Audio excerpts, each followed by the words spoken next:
This is 5 on your side at 5. Focused on you.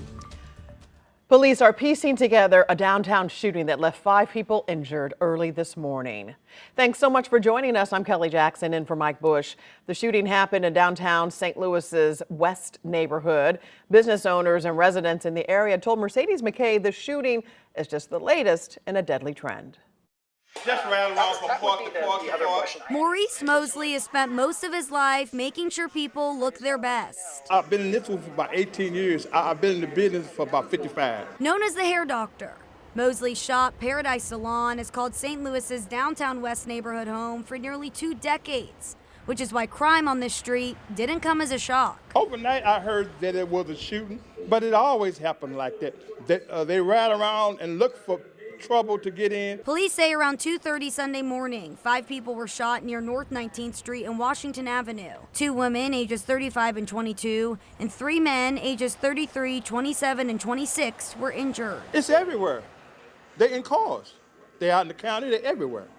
You just got to be cautious. We spoke with someone who's lived here on 19th and Washington for over 17 years. He says he wasn't surprised to hear about the overnight shooting and says crime has always been an issue. 5 on Your Side looked back at shootings over the past few months in the area. Back in March, a woman was shot on 13th and Washington. Then in May, a man was shot and killed, and 3 others were injured, also on 13th and Washington. And in June, a man died after being shot near 16th and Washington. Unfortunately for Mosley, he believes the problem has only gotten worse. It's just so much anger with these young folks now. Anger and mad and blaming everybody for their miscomings, for their shortcomings. While the list of what Mosley would change downtown is long, God, so much, so much. he still sees the silver lining in the place he calls home. I don't want to give up.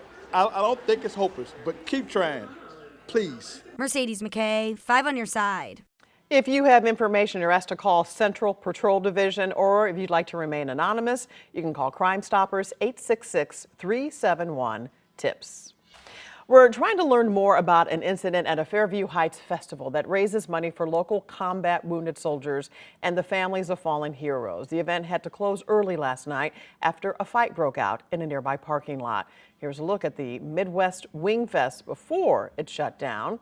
But the festivities came to an abrupt end after several people say they heard gunshots. Fairview Heights police released a statement saying 2 juveniles were arrested. Several more were pepper sprayed.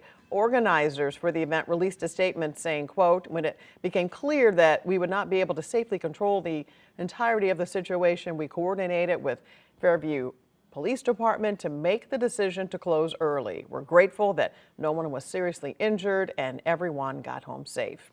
And 5 on Your Side's Laura Barczewski will have more on this at 10. Marcellus Williams is awaiting a judge's decision on whether his execution will move forward. The execution date is set for September 24th for killing former Post-Dispatch reporter Felicia Gale in 1998. During a hearing last week, a DNA expert testified saying Williams' DNA was not on the murder weapon and the evidence was mishandled. The Attorney General's office argued there was no proof of bad faith and the destruction of evidence.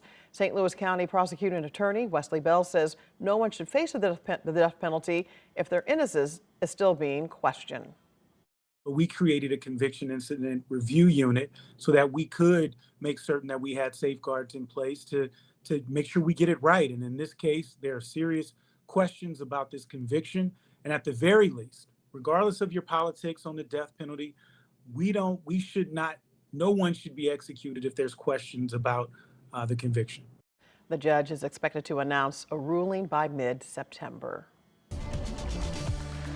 Here's a live look at the Missouri Botanical Garden, where the annual Japanese Festival is drawing crowds on this holiday weekend, and it's been a really nice day today. If you want to walk around there, meteorologist Gary Frank has more on our unofficial kickoff to fall. Yeah, we're feeling a little better. It was still pretty warm today, but it's lower humidity, and that's the trend over the next few days for September 1st here, as it's meteorological fall, and then, of course, we get into the couple of days past Labor Day, and then all of a sudden that's where we make our turn. What you've seen is the clouds have kind of gone a little vertical over the last few hours as that front pushes through, but there really isn't enough forcing to get them to go much higher. Still, temps, though, in the mid to upper 80s outside. You'll notice it's 84 in Alton and O'Fallon, and our dew point points today have been in the mid-60s. Yesterday they were in the low 70s. It was a little more humid. But look at tomorrow, 50s, and then even the upper 40s on Tuesday before a mild spike on Wednesday. That's a key factor for us. So for the rest of the evening, it is excellent outside, not much breeze. Still, maybe a few bugs around. That's kind of the only thing I've seen the last few days where the wind's not blowing much. And it will be dry with less humidity again for the most part this week, minus a couple of days with cooler mornings. And I mean, I'm talking about a big difference for a couple of these mornings. And it's even cooler next week in the afternoon. So those ups and downs and why we may see a slight chance for rain over the next 7 days. All right, Gary. Well, today, Florissant area police and fire crews held a community resource fair by Calverton Park City Hall. Officers provided car seat checks, gun locks, fire protection, resources, and more. Police say they hold these events like these because many people aren't aware of the resources that are available to them. We are serving the public. They should be able to meet us not in a time of crisis, right? So if they can have a positive interaction with us in a great setting such as this fair, it just makes that growth as a police department in the community that much better. And just a month ago today, the Florissant Police Department took over the Calverton Park Police Department. The city could no longer afford to run the department. This Labor Day weekend, thousands have made their way to St. Louis's riverfront to either contribute to the city's famous graffiti wall or just to enjoy the stories being created. Paint St. Louis has brought the masses out for 27 years. Travis Cummings introduces us to some of the creators behind the masterpieces. We've been embracing this, right? It does feel good to have the outside community now seeing why we're so passionate about this. If you walk along St. Louis's mile-long graffiti wall anytime soon, you'll see these massive pieces done by Christian Rodriguez and the Bronx team.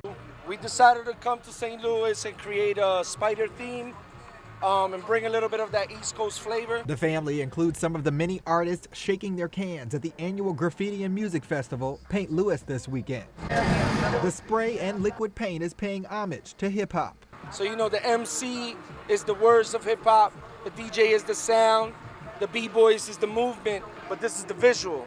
The Mural Mile has stood on St. Louis's riverfront since 1997, featuring more than 250 graffiti artists from across the world. These creatives say they're glad to see appreciation continuing to increase for this art form. Now look, people want it. People pay for this. It's different now, and I love that about it. We create something that everybody likes. Look at all the people out here. It's wonderful because it takes away, you know, the vandalism. Now we're doing murals. People could respect it. This is transparent, right? These artists want their work to inspire the future. Kids could understand it. They might want to do that in the future. You know, having them here is important, you know what I mean, to be a part. So we like to pass it on. And leave a lasting impression of self-expression. I hope that when they see our wall, they feel inspired, and at least they feel like we came and we gave it our all. Travis Cummings, 5 on your side. And you still have time to see great art and hear great music. Paint St. Louis wraps up at 8 o'clock. An American is among 6 hostages killed in Gaza. Tens of thousands of protesters take to the streets. And a humanitarian pause to bring vaccinations to hundreds of thousands of children in Gaza after a once eradicated virus returns to the region.